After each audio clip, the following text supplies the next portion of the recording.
오늘 우리에게 주신 하나님 말씀 보겠습니다. 구약성경 말라기서 3장을 한번 같이 보겠습니다.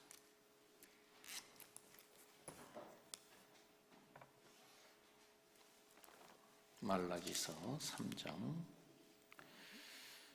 7절에서 12절 말씀까지를 보시겠습니다. 7절에서 12절입니다.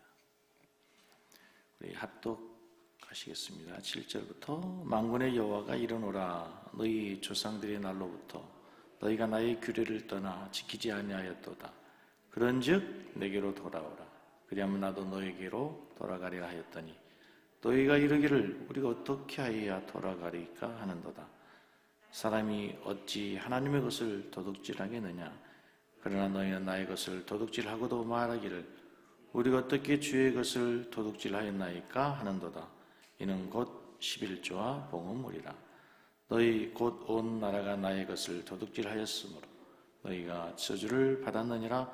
만군의 여호와가 이르노라. 너희 온전한 11조를 창고에 들여 나의 집에 양식이 있게 하고 그것으로 나를 시험하여 내가 하늘문을 열고 너에게 복을 쌓을 것이 없도록 붙지 아니하나 보라. 만군의 여호와가 이르노라.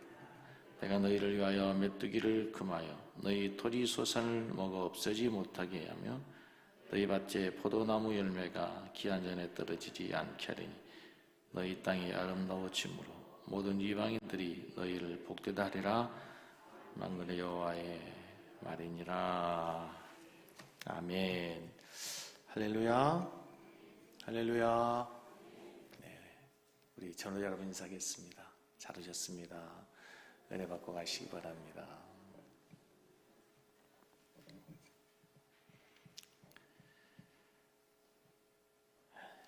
사랑하는 성도 여러분, 오늘 하나님의 음성이 여러분에게 들려지는 시간이 되기를 원합니다. 오늘 말라기 3장 16절 말씀에 그때에라는 말씀으로 하나님 말씀이 시작이 됩니다. 그때에는 말라기 시대 구약의 마지막 선지자 말라기 선지자가 활동하던 시대입니다. 이제 말라기 선지자가 예언을 하고 나면 하나님은 더 이상 이스라엘 백성들에게 말씀하지 않습니다. 더 이상 선지자들을 통해서 하나님이 말씀하지 않고 하나님이 침묵합니다.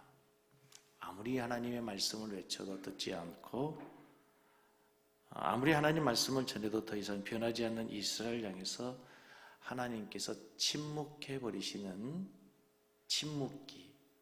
그래서 신구약 그 성경의 400년의 그 암흑기가 시작이 됩니다. 이렇게 이스라엘 역사상 가장 신앙적으로 타락하고 영적으로 어둡던 시대, 그때에 하나님의 말씀이 하나님의 선지자의 말라기 선지자를 통해서 증거됩니다. 역사적으로 말라기 당시 이스라엘에게는 아픔과 상처가 참 많았습니다. 그들은 예루살렘의 성전의 파괴와 예루살렘 성벽의 파괴로 인해서 바벨론 포로 생활의 아픔을 경험했습니다. 포로 귀환 이후에도 그들은 하나님의 은혜가 회복되고 하나님의 영광이 회복되길 기대했지만 계속적인 반복된 좌절로 인해서 그들은 굉장히 하나님에 대해서 실망하고 하나님에 대한 기대가 상실된 시대를 살고 있었습니다. 학개서 선지자를 통해서 이제 하나님의 책망을 듣고 제2의 성전이 건축되었음에도 여전히 과거의 영광이 회복되지 않는 현실 앞에서 이스라엘이 절망하고 있었다는 것입니다. 그런 가운데 이스라엘은 믿음을 잃고 하나님의 말씀을 버리고 세속적인 신앙으로 흘러갔습니다. 하나님께서 소리가 너무 울리는데요. 하나님께서 이스라엘 백성들에게 신앙을 회복시키기 위해서 이제 마지막으로 경고하시고 돌이키라 간곡히 선제를 통해서 하늘의 음성을 주시는 메시지의 핵심이 무슨 말씀인지 아십니까? 하나님은 너희들이 복받기를 원한다. 나는 너희들이 은혜의 주인공이 되기를 원한다. 말라기 3장 11절로 12절 한번 잘 들어보십시오. 같이 한번 읽어보겠습니다. 그냥 읽지 마시고 하나님이 여러분에게 하시는 말씀으로 하나님의 음성을 듣는 심정으로 한번 같이 읽어보겠습니다. 만군의 여호와가 이르노라. 내가 너희를 위하여 메뚜기를 금하여 너희 토지 소산을 먹어 없애지 못하게 하며 너희 밭에 포도나무가 기한 전에 떨어지지 않게 하리니 너희 땅이 아름다워짐으로 이방의 모든 이방인들이 너희를 복되다 하리라. 만군의 여호와의 말이니라. 만군의 여호와가 말한다. 너희 땅이 아름다워지기를 바란다. 황폐했던 땅이, 폐허가 됐던 땅이 아름다워지고 이방인들이, 하나님을 알지 못하는 자들이 너희들을 향해서 복되다. 도대체 너희는 어떻게 그렇게 큰 은혜와 축복의 주인공이 되었느냐? 부러워할 만한 인생이 되기를 원한다. 만군의 여호와의 말씀이다. 하나님의 마음이다. 이게 너희를 향한 진심이다. 사랑하는 성도 여러분, 하나님은 오늘도 여러분들이 하나님의 은혜와 축복의 주인공이 되어서 하나님을 모르는 세상의 사람들이 우리를 부러워하고 도대체 당신들은 어떻게 그렇게 큰 은혜와 축복의 주인공이 되었냐고 궁금해할 정도로 우리가 복받기를 원하신 줄로 믿습니다. 저는 교회를 개척한 지 26년 만에 처음으로 오늘 11조라고 하는 주제를 가지고 제목으로 처음 설교를 합니다. 몇 주 전입니다. 기도하는 중에 너는 너희 성도들이 복받기를 원하느냐? 하나님 물론입니다. 그런데 너는 왜 복받는 비결을 가르치지 않느냐?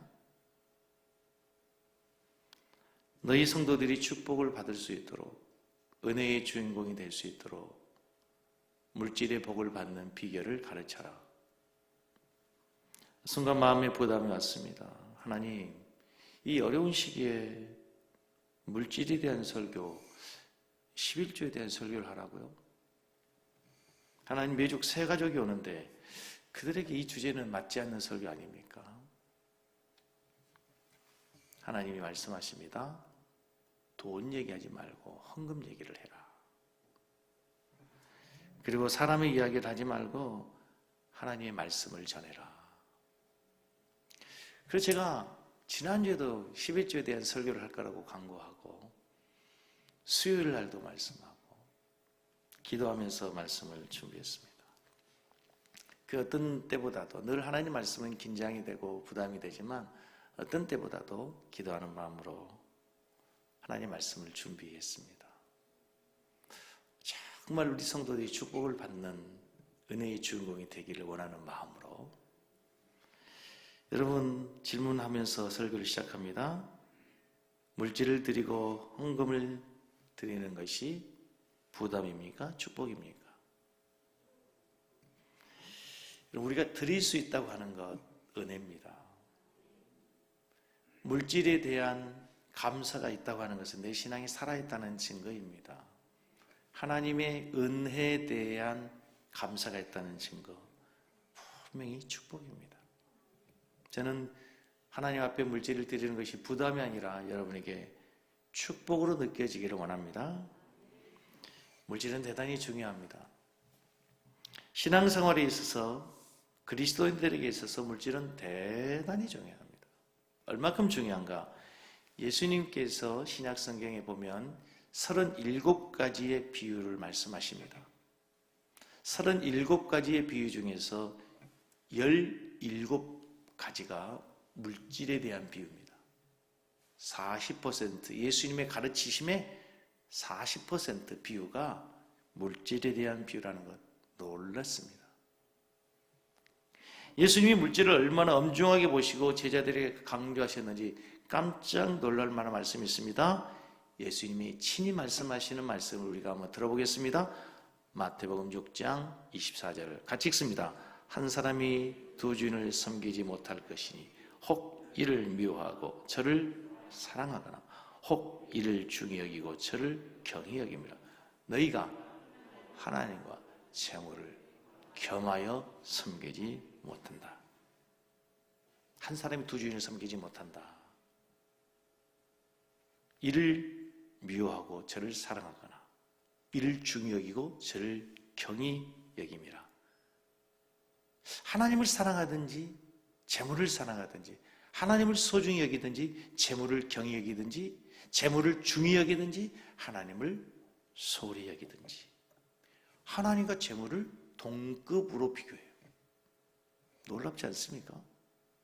그리고 주인으로 섬긴다는 것입니다.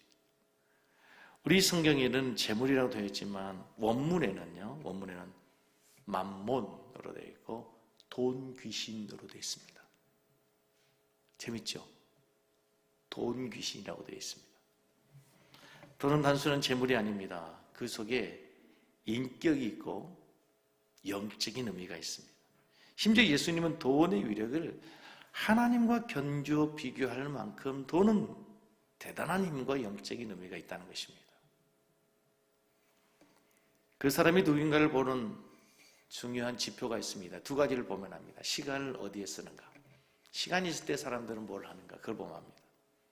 건강에 관심 있는 사람은 운동하죠. 요즘에 나이 드신 분들이 참 추운데도 불구하고 무장하고 공원을 산책하고 운동하는 분들 얼마나 많은지 모릅니다. 각 도시들마다 헬스장들이 참 많이 생겨죠. 우리 교회 앞에도 건물 바로 옆에 헬스장이 또 생기고 또 옆에 또 있더라고요. 그만큼 건강에 관심이 많다는 겁니다. 젊은 남녀가 사랑에 빠졌습니다. 시간만 있으면 뭐 하겠습니까? 만나서 데이트하고 또 헤어져서 또 통화하고 또 얼굴 보고 싶어서 또 페이스톡하고 시간이 있으면 사랑하는 사람들은 사랑하는 사람과 함께 보는 것이 바랍니다. 두 번째, 돈을 어디에 쓰는가 보면 알 수 있습니다. 돈을 어디에 쓰는가? 내 보물이 있는 곳에 내 마음이 있다. 그렇죠? 돈을 어디에 쓰는가? 그 돈을 쓰는 것을 보면 그 사람의 수준을 알 수 있고 인격을 알 수 있습니다. 여러분은 돈이 생기면 뭐 하고 싶으세요? 한 10억쯤? 요즘 10억은 큰 돈이기도 하지만 아마 우리 성도들 10억 정도 있으면 만족하겠습니까? 아이고 목사님 좀 더 공 하나 더 붙이시죠. 공짜니까 그래. 100억 생겼다고 하십시다. 뭐 하고 싶으세요? 응? 제가? 네. 설교를 할 필요가 없어요. 우리 성도들에게는. 그냥 다 드려버려?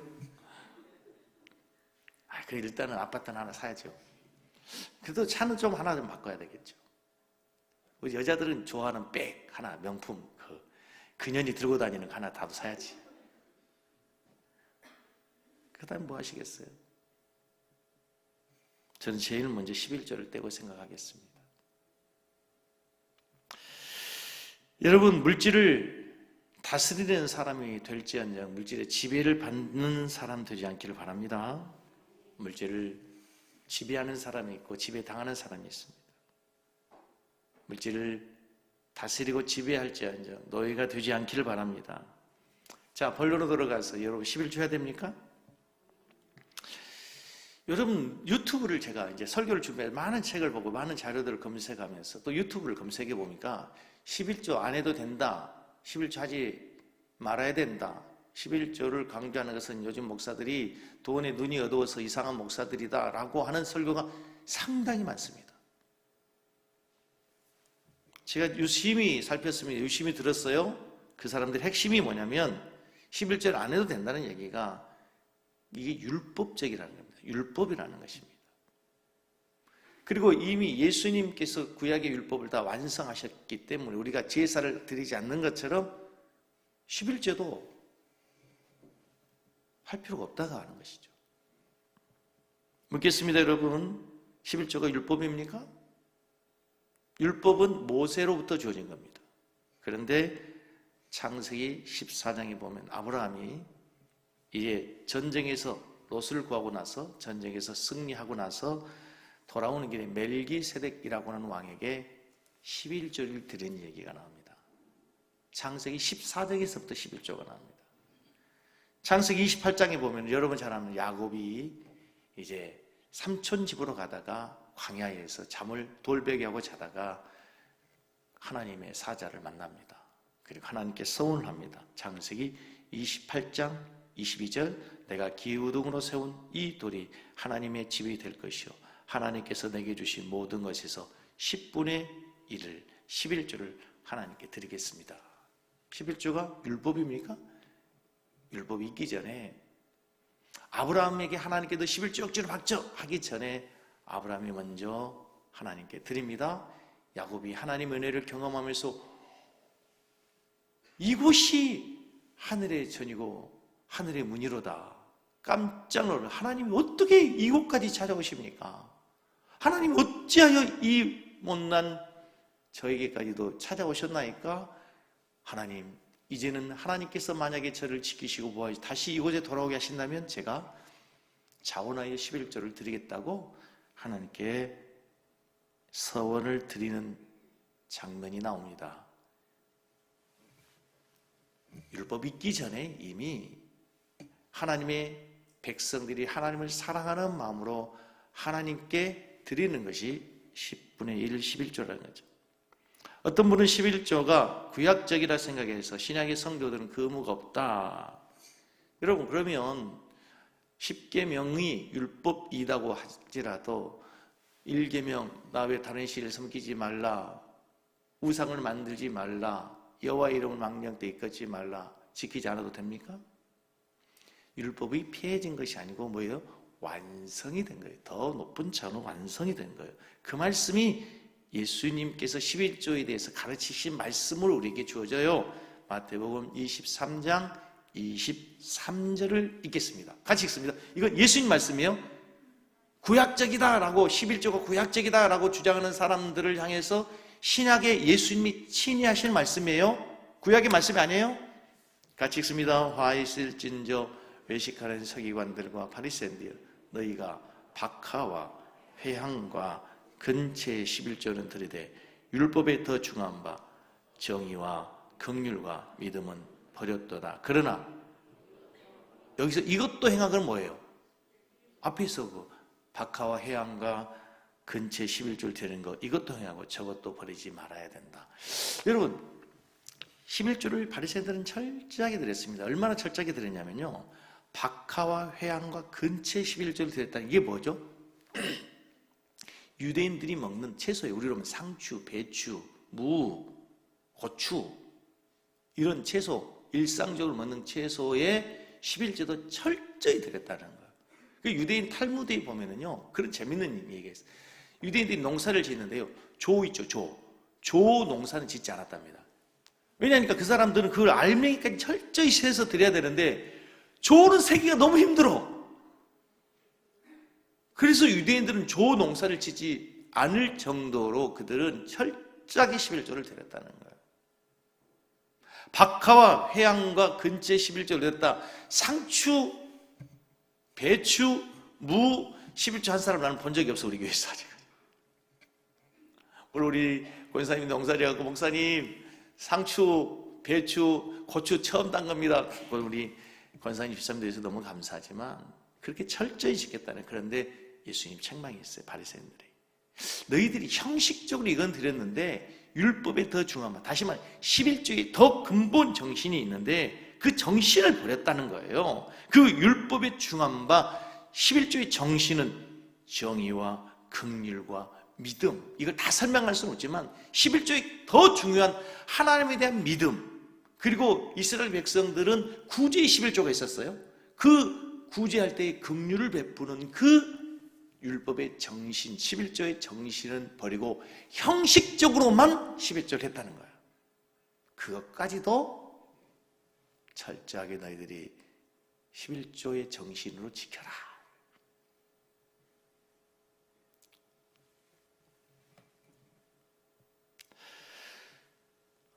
오늘 예수님께서, 오늘 하나님께서 말라기 3장 10절 말씀에 이렇게 말씀하십니다. 다시 한번 읽어보겠습니다. 만군의 여호와가 이르노라 너희의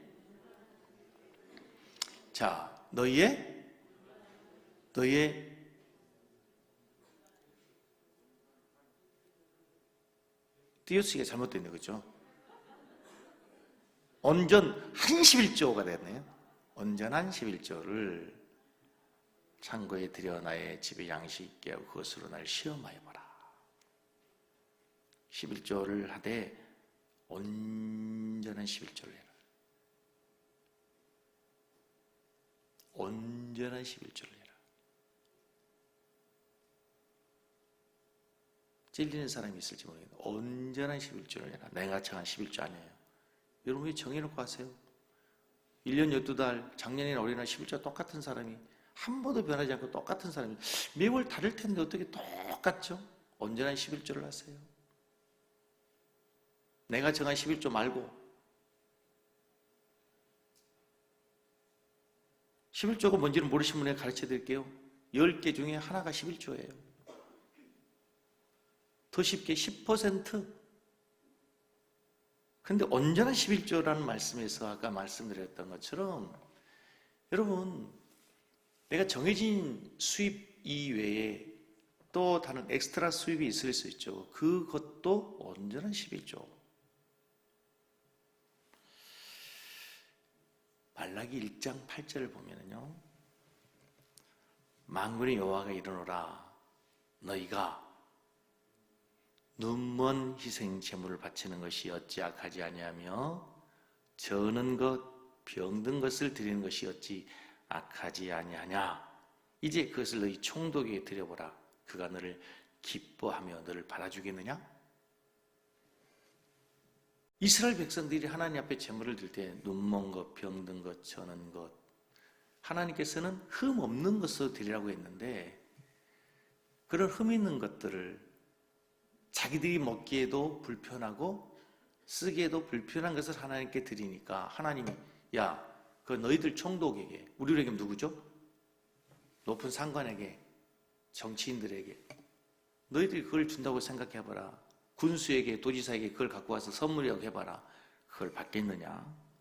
하물며 하나님 앞에 그런 걸 드려서 되겠느냐? 온전한 11조라는 거죠. 온전한 11조.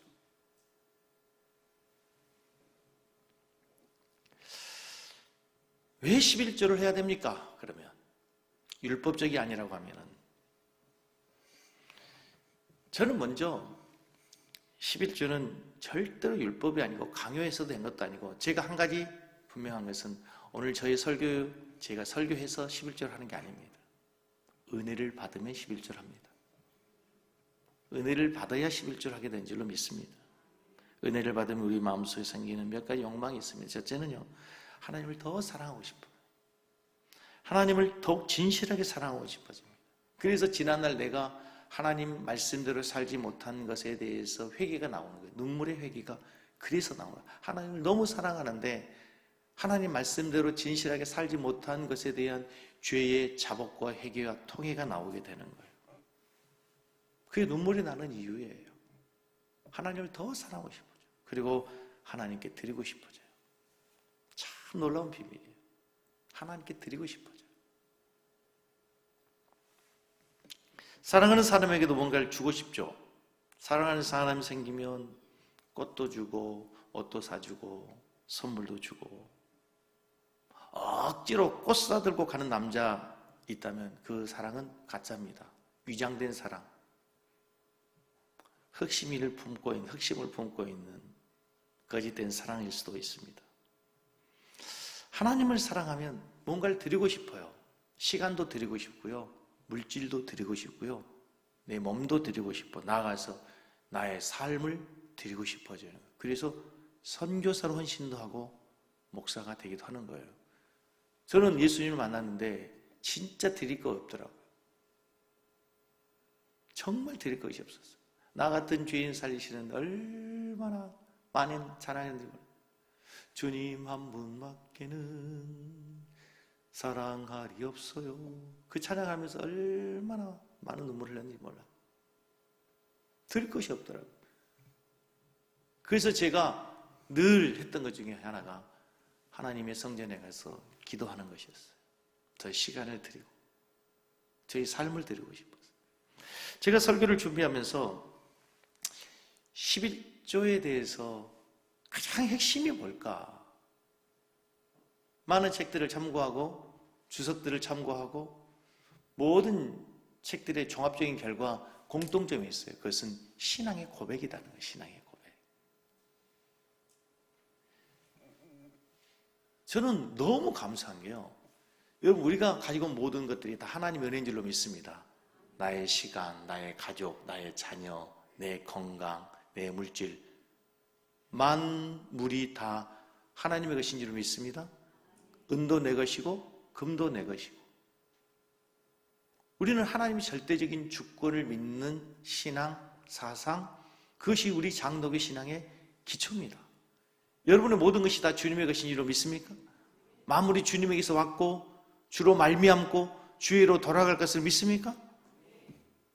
그렇다면요, 여러분, 나는 너무 감사한 게 하나님이 11조만 하고 10의 9는 그래도 네가 써라 한 거 얼마나 감사한지 모르겠어. 야, 너 10의 5조를 드려라 했으면 5조를 드려야 될 거 아닙니까? 여러분, 11조를 목사한테 한다고 생각하지 마세요. 교회에 한 거다고 생각하지 마세요. 하나님께 하는 거예요. 하나님께. 하나님의 것을 하나님께 돌려드리는데 하나님이 하나만 나한테 주어. 그러면 네가 나의 주권을 인정하는 것으로 내가 믿을게. 내가 너에게 10개를 줬다고 하는 그 신앙의 고백으로 그걸 인정하는 것으로 하나만 나에게 주면 내가 모든 것을 하나님이 주신 것이라고 고백하는 것으로 내가 믿을게. 하나님이 그런 거죠. 생각해 보면 여러분, 오해할 수 있어요. 아유, 내가 한 달 동안 죽도록 일했는데. 언제가 말씀을 드렸던 것처럼 제 친구 목사님 아들이 열심히 공부해서 삼성그룹에 합격을 했습니다. 교제하던 자매가 신앙생활 하지 않는 애예요. 목사의 아들은 당연히 합격한 순간 하나님 감사합니다 했겠죠. 그랬더니 그 자매가 하는 반응이, 오빠가 열심히 공부했잖아. 잠 안 자고 재수 삼수하면서 취업 준비해가지고 합격했는데 왜 하나님께 감사해? 오빠가 한 거잖아. 그러나 생각해보면 우리에게 건강을 주고 지금까지 공부할 수 있는 환경을 주시고 오늘 하루 햇빛을 주시고 생명을 주신 것이 하나님이라고 우리는 믿습니다. 아멘? 얼마나 감사한 일입니까? 근데 이 사람의 욕심이라는 것이요, 참 놀랍습니다. 처음에는 하나님의 것이라고 인정하는데 시간이 지나면서 내 것이라고 합니다. 그걸 잃어버릴 때가 많아요. 착각할 때가 많아요. 호세아서에 보면은요, 하나님 한탄하십니다. 저들이 바알에 가서 제사하면서 드리는 제물도 포도주도 이스라엘 백성들이 바알에게 가서 제사한다. 그걸 누가 준 것인데? 하나님이 준 것인데 저들이 바알이 준 것이라고.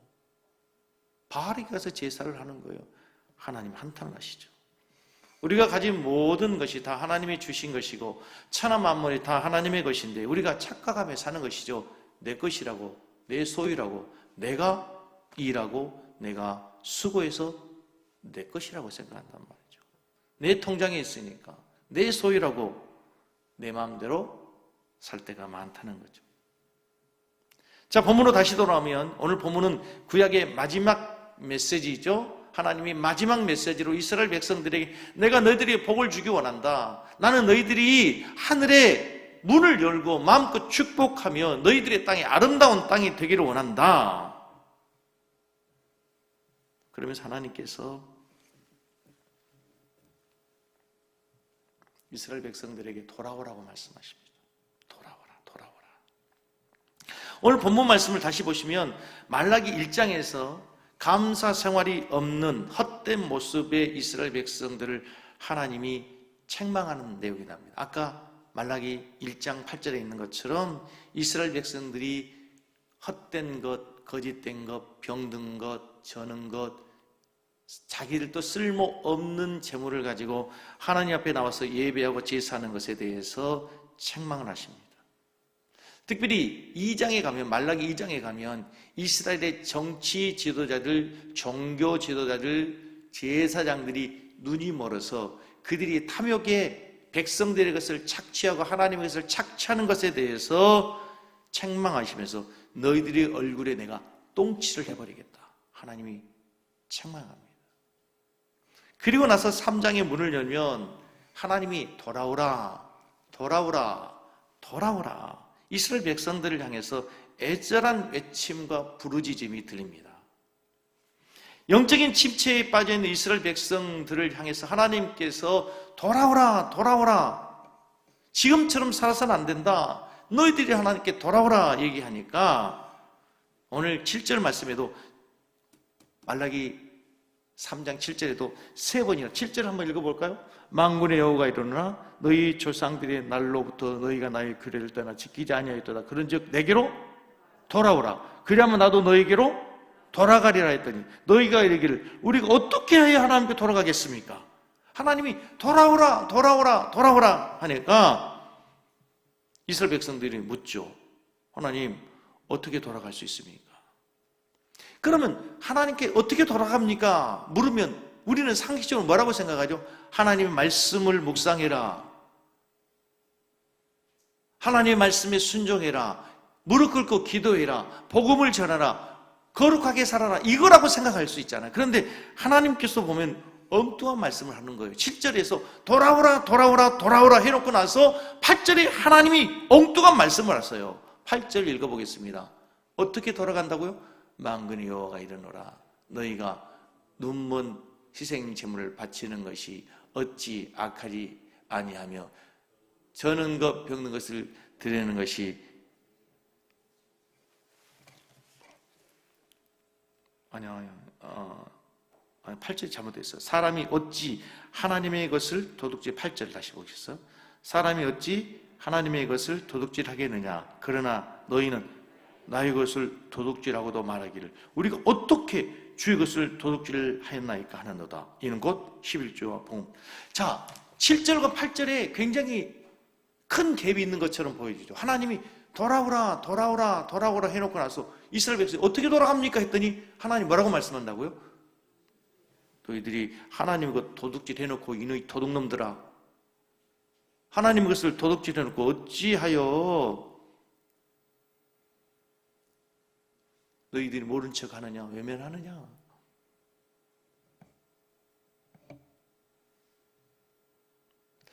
(11조) 안 했다 이렇게 안 합니다.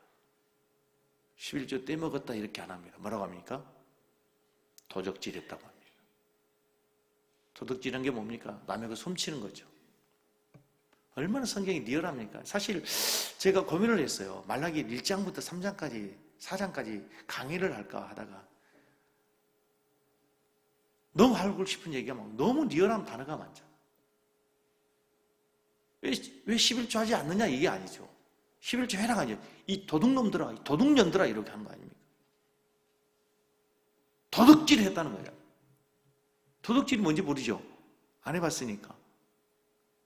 근데요, 남의 것을 훔치는 것을 도둑질을, 남의 것을 가지고 오는 것을, 착취하는 것을.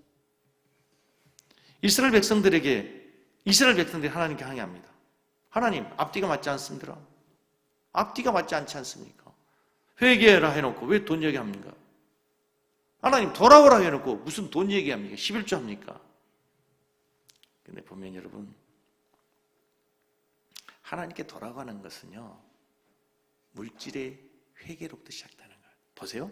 삭개오가 예수님 처음 만났습니다. 삭개오 예수님 만나서 처음으로 하는 얘기가 뭡니까? 하나님, 제가 전도하겠습니다. 기도하겠습니다. 아닙니다. 하나님, 예수님, 내가 누구의 것 도둑질한 거 있으면, 도색한 거 있으면 배나 갖겠습니다. 물질의 회개가 제일 먼저고 제일 쉬운 거예요. 이스라엘 백성들이 느헤미야의 인도로 바벨론에서 포로 생활하다가 이스라엘로 돌아와서 고국에 돌아와서 예루살렘 성벽을 재건합니다. 느헤미야서에 보면, 그렇죠? 그리고 성벽 재건 후에 뭘 합니까? 부흥회를 합니다. 강사가 누구죠? 에스라 선지자입니다. 에스라 선지자, 학사 겸 에스라 선지자를 모셔놓고 부흥회를 합니다. 그러면서 이스라엘 백성들의 죄를 책망하기 시작합니다. 그러면서 너희들이 돌아와야 된다, 하나님께로 돌아오라 하면서 그들의 죄를 책망하는 얘기가 세 가지가 나옵니다. 시간이 없어 다 얘기할 수 없고, 첫째는 우상 숭배를 버려라. 두 번째, 이방인과 혼인하는 것을 회개해라. 세 번째, 11조 하나님 앞에 다시 회복해라. 느헤미야 10장 37절로 38절 얘기입니다. 오늘 보면 말라기의 상황은 어쩌면 우리의 상황과 똑같습니다. 말라기의 외침은 오늘 우리의 외침이고, 이 시대에 하나님께서 여전히 우리에게 하시는 말씀, 이 어려운 시대를 살아가면서 하나님께서 코모든 우리의 돈을 하나님께 욕심내서 하는 게 아닙니다. 하나님은 만물의 주인이십니다. 그러나 하나님께서 우리에게 말씀하는 건, 나는 너희들이 나에게 돌아오기를 원한다. 나는 너희들이 나에게 돌아오기를 원하고, 나는 너희들에게 은혜를 주기 원하고, 너희들을 축복하기 원한다.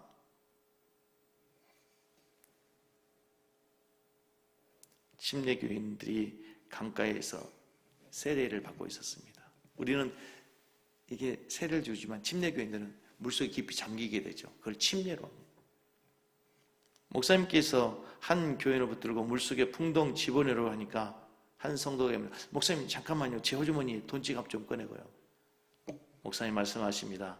돈 지갑 그대로 놔두세요. 주머니에 있는 돈 지갑도 함께 세례를 받아야 합니다. 유명한 얘기였습니다. 우리가 하나님 앞에 범죄했습니다. 함부로 살았습니다. 방탕하게 살았습니다. 회개하라고 말씀하시고, 왜 물질의 회개를 말씀하실까요? 돈 회개가 가장 기초, 가장 쉬운 회개, 그거 못하면 다른 회개도 못해요. 그거 못하면 다른 회개는 더 못하는 거예요. 11조는 이 시대의 선악과입니다. 따라서 하겠습니다. 11조는 이 시대의 선악과입니다. 선악과가 뭐죠? 에덴 동산에 하나님께서 모든 과일과 모든 생명과 모든 걸 다 누리게 했습니다. 그리고 딱 하나만 만지지 말아라. 딱 하나만. 에덴 동산의 모든 걸 다 주었어요. 다 누리게 했어요. 그리고 딱 하나는 절대로 만지지 마. 만지지 말라니. 먹지 마. 그건 하나님의 것이야. 아까워서 그랬죠. 하나님이. 아닙니다. 그것은 창조주와 피조물인 아담을 구분하는 상징이에요. 상징. 다 해버리면 아담이 하나님이죠. 창조주가 되는 거예요. 너희가 피조물인 걸 기억해. 네가 하나 할 수 없는 걸 기억하면서 너는 창조주를 기억해야 돼. 11조가 마찬가지예요. 내가 너에게 모든 준 거 다 네가 누려도 돼. 근데 하나는 건질지 마. 하나 건들면 하늘의 문이 닫힌다. 은혜의 문이 닫힌다. 11조는 이 시대의 선악과라는 거죠.